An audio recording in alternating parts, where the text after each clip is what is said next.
que pour nous, tu vois, notre environnement footballistique dans lequel on a baigné, ça veut dire quand on jouait au quartier ou dans la cour de récréation avec nos amis, nos camarades de classe, je pense que ça a favorisé ça pour nous. Bien sûr, mais quand je vous parlais tout à l'heure que le foot, mais c'est magnifique. C'est magnifique. On peut pas réduire le foot à... Tu vois, il y avait avant le cliché des teubés ou je sais pas quoi, là. On ne peut pas réduire ça. Le foot en vecteur social. Je voyais, comment il s'appelle, le grand, là, le Paul. Paul de Saint-Cernin. Oui, bien sûr. Paul. Bourgeoisie, cheveux longs. Même là, c'est peut-être le fils de Louis XVI, ce petit. De qui? Peu importe. Louis XVI. Il est très drôle. Non, mais il est drôle. Je l'aime bien, je le connais. Il dit le foot, voilà. Lui, il vient chevelu. Il joue bien en plus, hein. Mais laisse-moi finir ma théorie. Paul de Saint-Cernin. Ouais, Paul de Saint-Cernin. Tu le connais Prime, de vue. Il fait des punchlines tout le temps dans l'émission de Léa Salam, mais peu importe. Lui, chevelu, tout ça, tu peux le regarder en disant, mais quand il vient sur le terrain, c'était un bon joueur. Et ça devient Paul, le numéro 8. On n'est plus là pour dire Paul, il a un nom en particule ou je sais pas quoi.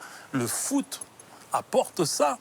Le foot, il n'y a pas d'histoire de... Tu vois ce que je veux dire? Le foot, en vrai, on ne se rend pas compte parce que c'est un sport populaire et qu'il est accessible comme ça. Mais en fait, ce que vous véhiculez, ça n'a pas de prix. Et ça doit être valorisé. Et même d'un point de vue éducatif, dans le sens où l'éducation nationale ne fait pas ce qu'il faut en termes même de sport en général dans ce pays pour valoriser ces choses-là. Le sport, c'est un vecteur incroyable.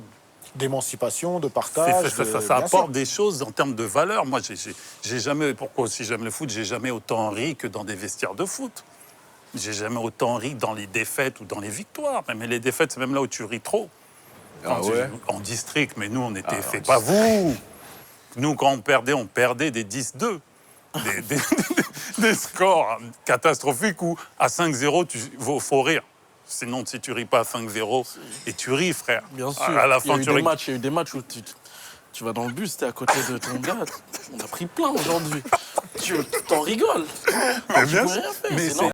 Découvrez la revue criminelle de Max Guys. Amateur de true crime, cette revue est faite pour vous.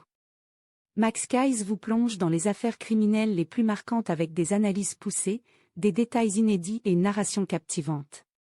Que vous soyez passionné par les cold cases, les grandes enquêtes ou les profils des criminels les plus célèbres, cette revue vous tiendra en haleine du début à la fin. Ne passez pas à côté.